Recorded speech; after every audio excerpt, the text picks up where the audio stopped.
There was once upon a time a good man who had 2 children, a girl by a first wife, and a boy by the second. The girl was as white as milk, and her lips were like cherries. Her hair was like golden silk, and it hung to the ground. Her brother loved her dearly, but her wicked stepmother hated her. "Child," said the stepmother one day, "go to the grocer's shop and buy me a pound of candles." She gave her the money, and the little girl went, bought the candles, and started on her return. There was a stile to cross. She put down the candles while she got over the stile.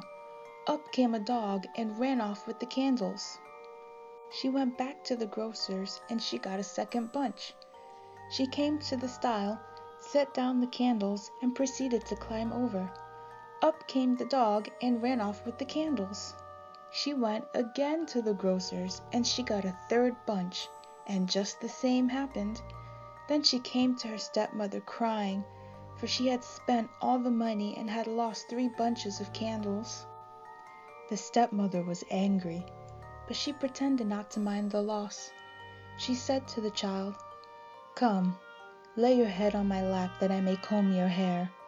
So the little one laid her head in the woman's lap, who proceeded to comb the yellow silken hair, and when she combed, the hair fell over her knees and rolled right down to the ground. Then the stepmother hated her more for the beauty of her hair, so she said to her, "I cannot part your hair on my knee. Fetch a billet of wood." So she fetched it. Then said the stepmother, "I cannot part your hair with a comb. Fetch me an axe." So she fetched it. "Now," said the wicked woman, "lay your head down on the billet whilst I part your hair." Well, she laid down her little golden head without fear, and down came the axe, and it was off. So the mother wiped the axe and laughed. Then she took the heart and liver of the little girl, and she stewed them and brought them into the house for supper. The husband tasted them and shook his head. He said they tasted very strangely. She gave some to the little boy, but he would not eat.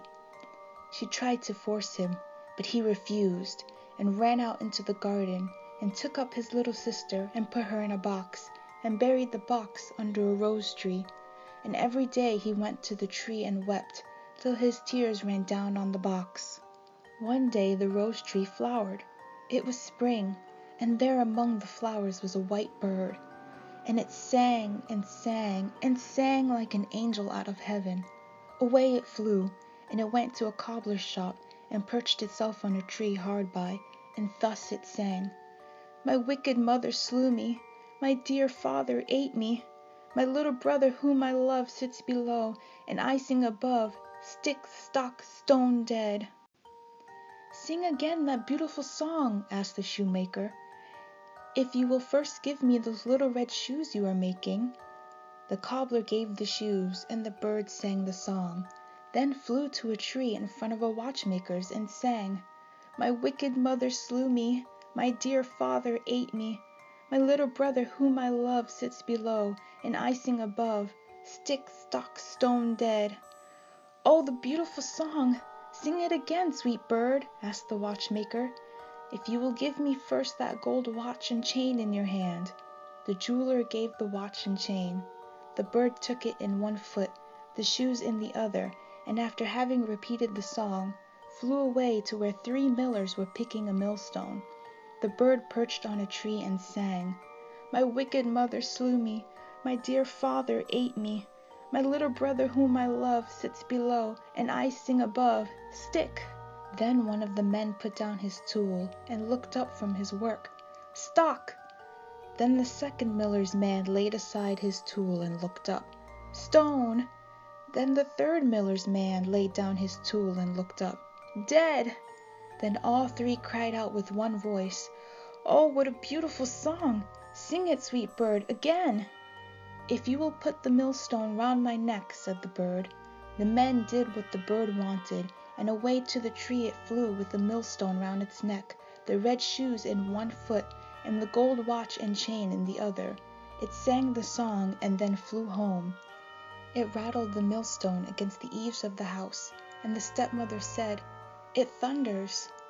Then the little boy ran out to see the thunder, and down dropped the red shoes at his feet. It rattled the millstone against the eaves of the house once more, and the stepmother said again, "It thunders." Then the father ran out, and down fell the chain about his neck. In ran father and son, laughing and saying, "See, what fine things the thunder has brought us!" Then the bird rattled the millstone against the eaves of the house a third time, and the stepmother said, "It thunders again. Perhaps the thunder has brought something for me." And she ran out. But the moment she stepped outside the door, down fell the millstone on her head, and so she died.